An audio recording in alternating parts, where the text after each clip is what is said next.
start from there. So we saw the unbelievable potential of our youth, and I'm not going to attribute it to a particular region.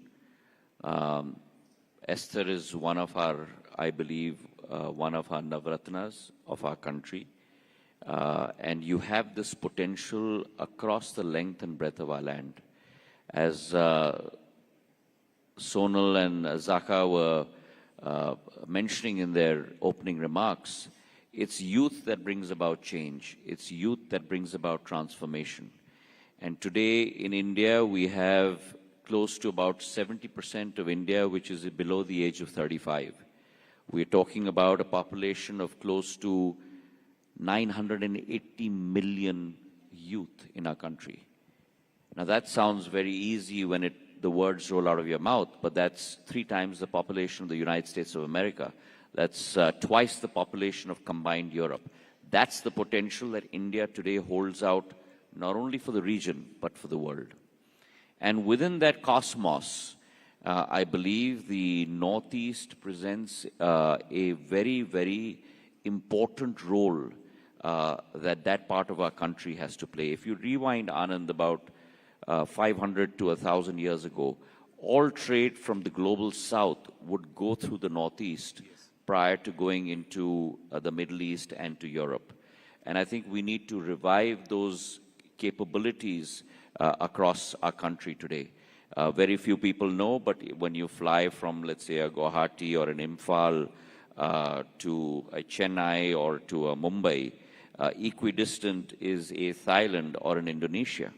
And that's the circumference that we need to now connect to. Prime Minister Modi in the last 10 years has talked about and ensured the execution of the rise of the Northeast, an area of our country that was always seen as the last frontier. He has transformed into the first frontier of the country. And across infrastructure, if you look at the number of airports, we had 9 airports in the Northeast 10 years ago. 2 states did not even have a single airport, Arunachal Pradesh and Sikkim. Today from 9, we have 17 airports in the Northeast. From close to about 10,000 kilometers of national highways, we have 16,000 kilometers of national highways. From a single waterway, we have close to 20 waterways. Railways are going to connect every state capital over the next year, year and a half in the Northeast. So infrastructure is all pervasive across the Northeast. And it's on that foundation that you've today seen companies like the Tata Group set up a semiconductor fab nowhere else in the country but in Assam. 27,000 crore worth of investment, and the amount of direct and indirect positive externalities that will bring to that area is unbelievable in the coming days. So big round of applause for that. So there's a lot being done. But you mentioned Prime Minister Narendra Modi ji. How's it working with him? Oh, it's amazing. It's always like as if you're on a treadmill, just trying to keep up. The amount of boundless energy, commitment, dedication, and mind you, Anand, eye for finer detail, crossing the T's, dotting the I's, the ability to be able to connect with every single human being, not only across India, but across the world. To be able to look at not only a mental construct, but an emotional construct. And that capability, I believe, very few leaders today across the world have. I happen to come from a professional background before I entered public service. I used to be an investment banker. And so it was all about being able to deliver on your timelines. And we have today a Prime Minister that makes sure that not only the cabinet, but the government of India delivers on its timelines. And that's why you're seeing the transformation of India. Is it different from how you perceived him to be when you transitioned from the Congress into the BJP? Did you have a perception of PM Modi, and now working with him over the last few years, has it changed? I always have thought that he was a very And he is a very driven person, a very committed person, a very dedicated person. And one more point I'd like to bring up, Anand, which is very close to my heart, is the revival of India's cultural power. And you're seeing that happen through Prime Minister's perseverance across the board.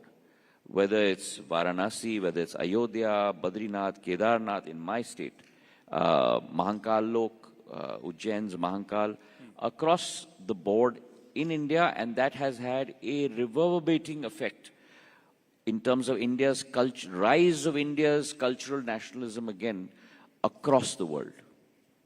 Integral to Bharat's culture is also the culture of the Northeast. I just quickly want to get your reaction on what Mr. Mohammad Yunus said in Beijing about the Northeast. I think I started with that comment. The Northeast shares 6,000 kilometers of an international boundary. And therefore, our connectivity with the global South is unparalleled to anyone. And while I've been engaging as donor minister with all our 8 chief ministers and understanding, trying to provide value in their effort to move forward, one of the things that I've been laying a lot of stress on is not only to look outward towards the north, but also to look outward towards the south. Because the capability that the Northeast has in terms of it being a Shangri-La, a preserve of nature, horticulture, floriculture, very few people are aware. And when in my earlier avatar as Minister of Civil Aviation, when I started Krishi Udan, the fact that our queen pineapples from Tripura don't travel all the way to maybe a Thailand or maybe a Chennai. Our queen pineapples through Krishi Udan travel all the way to Germany. Our chilies from Nagaland, our king chilies, go all the way to Dubai. And so therefore our capability to be able to impact both the global north and the global south from the northeast is phenomenal. And I do not believe that even though other countries may not be completely landlocked, they have the diversity and the capability that our Ashtalakshmi of the northeast have. Thank you. Thank you for that. So you have in your own way answered Mr. Mohammad Yunus and quite ably, but you talked about your earlier avatar as civil aviation. So I just want to ask you, your father, Madhavji, also was the Minister of Civil Aviation. How was it for you to walk into that office and to sit on that chair when that happened? A very emotional moment, a very sobering moment. And a period through which I worked assiduously to be able to live up to his dreams, to be able to, I've not been able to do what he did, which was really open up the skies and give choice to the consumer. But in my own humble way, tried to proliferate both on the physical infrastructure, the airport side, as well as the airlines. We gave birth to 3 new airlines in those 3 to 4 years. A large carrier in the form of Akasa, smaller carriers across the length and breadth of India, including the Northeast. And I really believe that civil aviation will become the core of infrastructure growth in the years to come.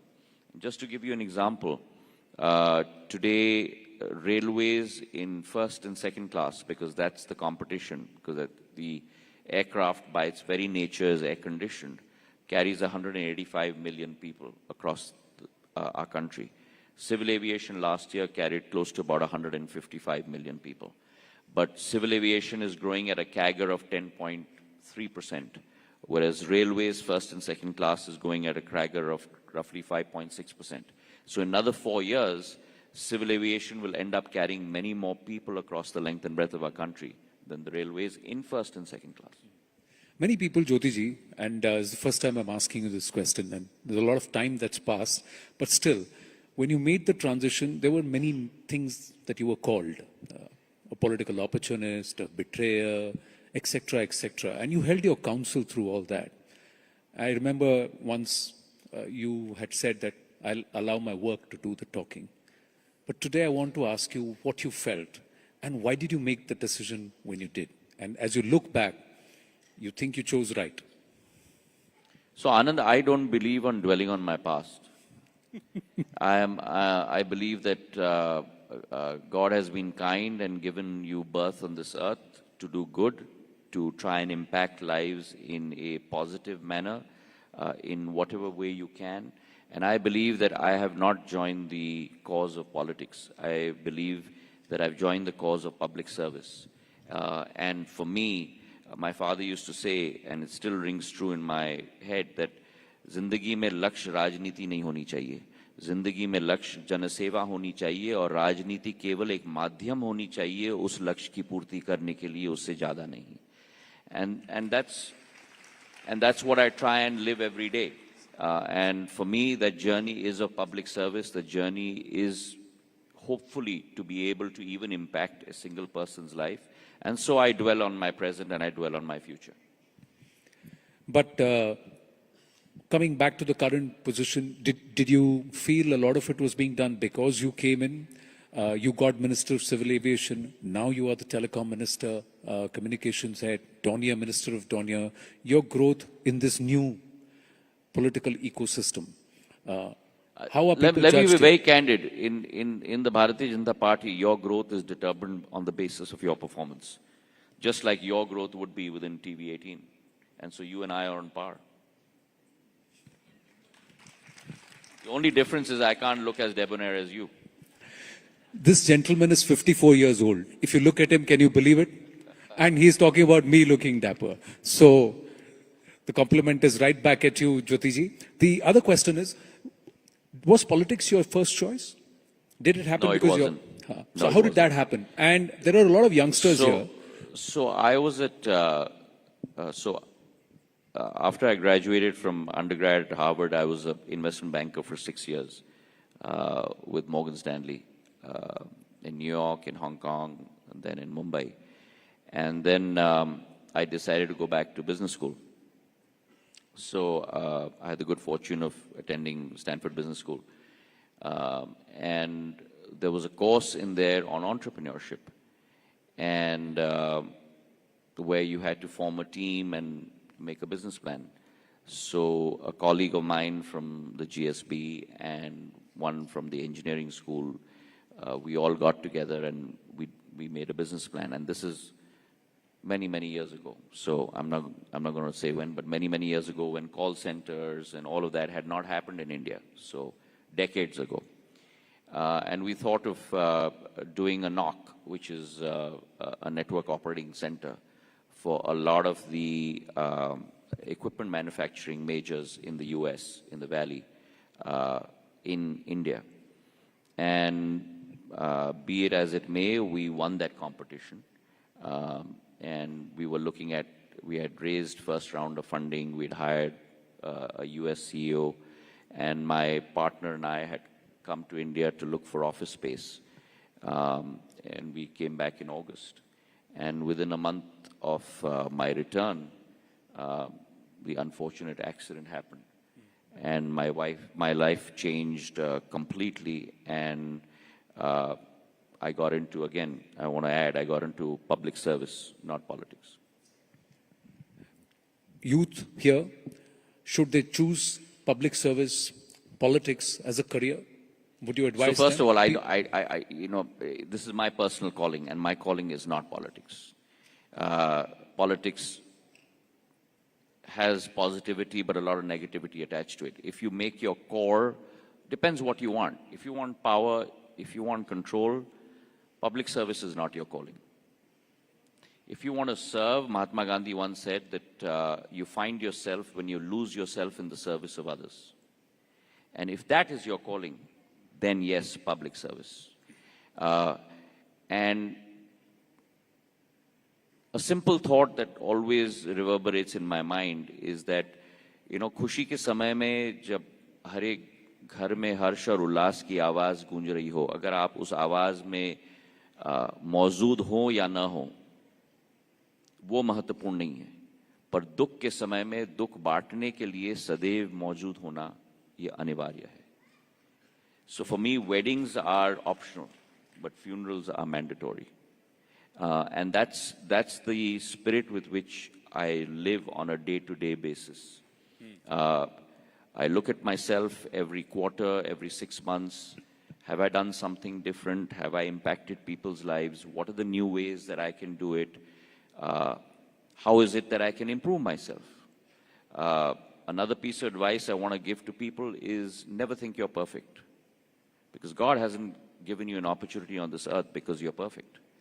God has given you an opportunity on this earth to find out and make mistakes and learn from mistakes. So always try and improve yourself. Talk to people who are close, who will give you correct feedback, correct guidance, and improve. Always try and improve yourself every day. And if you go with that purpose, then you will find a place in people's hearts throughout that journey as well. Life has also knocked you down, like it's thrown a few curveballs at you. तो आपने कैसे अपने आप को handle किया, खासकर failure, खासकर ऐसा मोमेंट जब सब आपको छोड़ गए, आप अकेले रह गए, या फिर सेटबैक्स हुए? In life, always, when you're on the crease, bat with a straight bat. If you bat with a straight bat, whether there's a curve ball thrown at you, a googly, a yorker, pace, spin,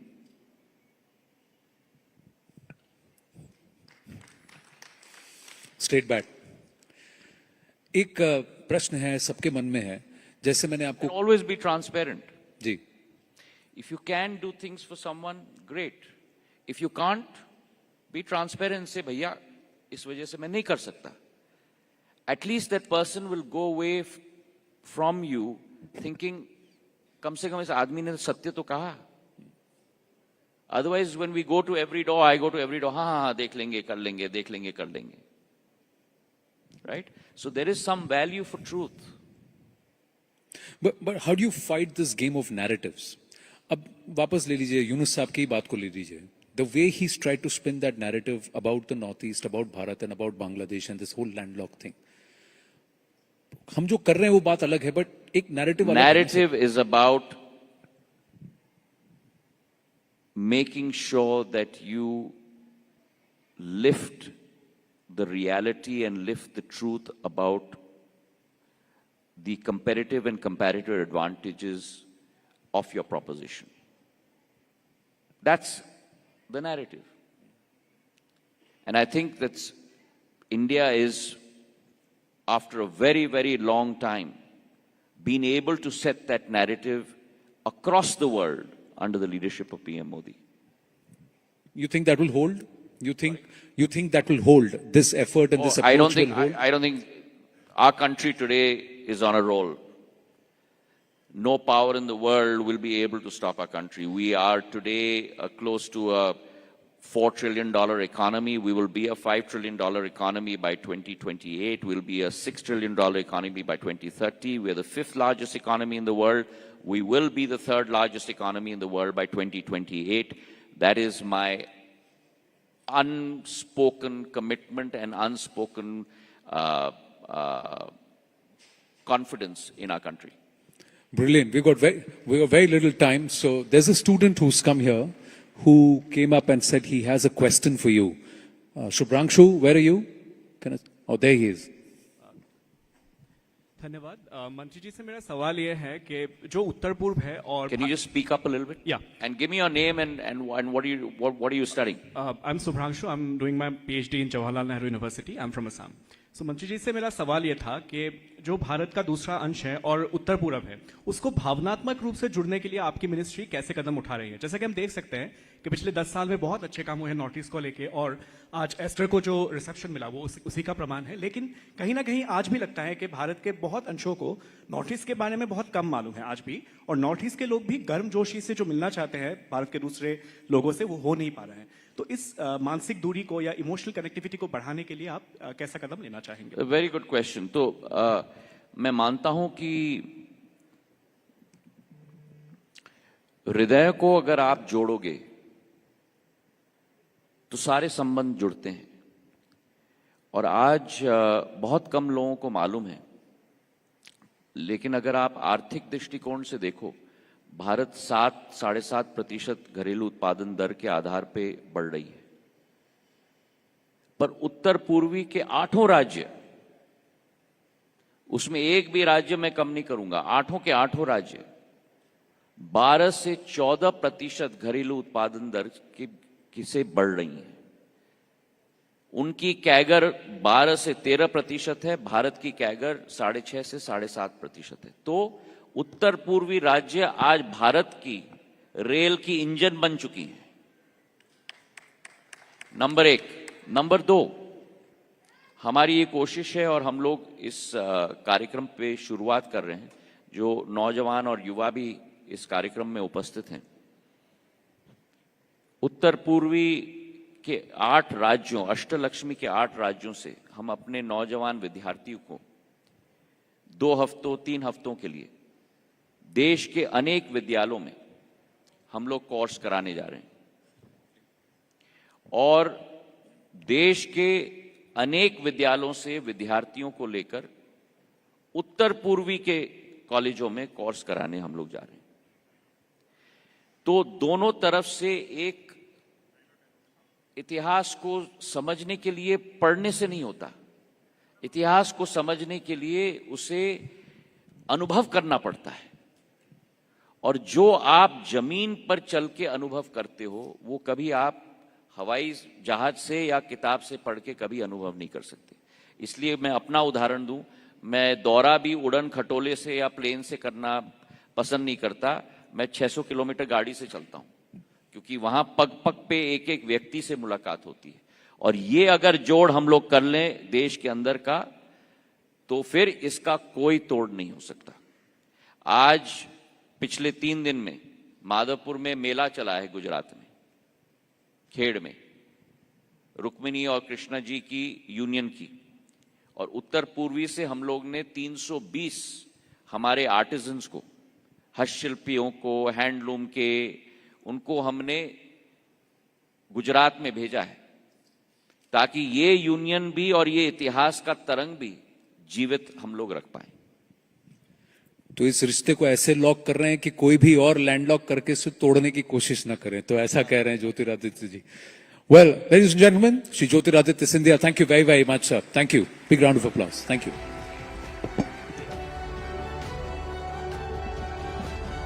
Thank you, Mr. Sindhya. Well, ladies and gentlemen, South Asia is now home to more than 1 billion young people, making it one of the youngest regions in the world. This presents us with an opportunity to harness the energy and creativity of our youth and to drive growth, innovation, and progress. But for this to happen, we need to create spaces for young people to participate in politics and governance. We need to encourage them to take ownership of their future, to engage with the challenges facing our region, and to develop innovative solutions. Now join us and give a warm welcome to 2 personalities who embody this spirit of empowerment, resilience, and a can-do attitude and a political engagement as well. Namal Rajapaksa, Member of Parliament from Sri Lanka, and Uza Maria Ahmadidi, former Minister of the Defence of Republic of Maldives. Now they will be in conversation with Palki Sharma for a session titled The South Asian Platter Menu for Growth.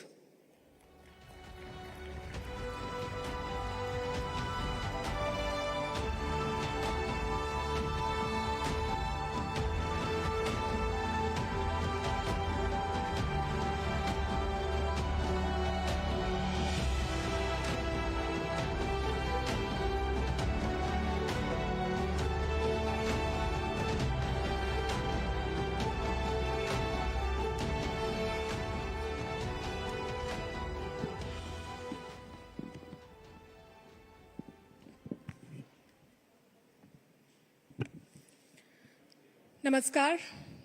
Welcome to Rising Bharat. I hope you've all had breakfast. If you haven't, we have the South Asian platter for you. We are calling this session the South Asian Platter Menu for Growth. And I'll start with the events of the past week. Donald Trump announced his tariffs. Countries across the world got into a huddle. We saw members of the European Union come together and call for a unified response. We saw a similar demand from ASEAN. But we saw no such activity or effort in South Asia. And it did not come as a surprise to most observers, because most would agree that the South Asian experiment is not going anywhere. There are too many divisions, too many rivalries, too much suspicion. But they say desperate times call for desperate measures, and I believe the Trump trade war is one such moment. So can it spur the revival of the South Asian experiment? That's what we'll discuss. Joining me are two voices who represent the future of this region from countries that are punching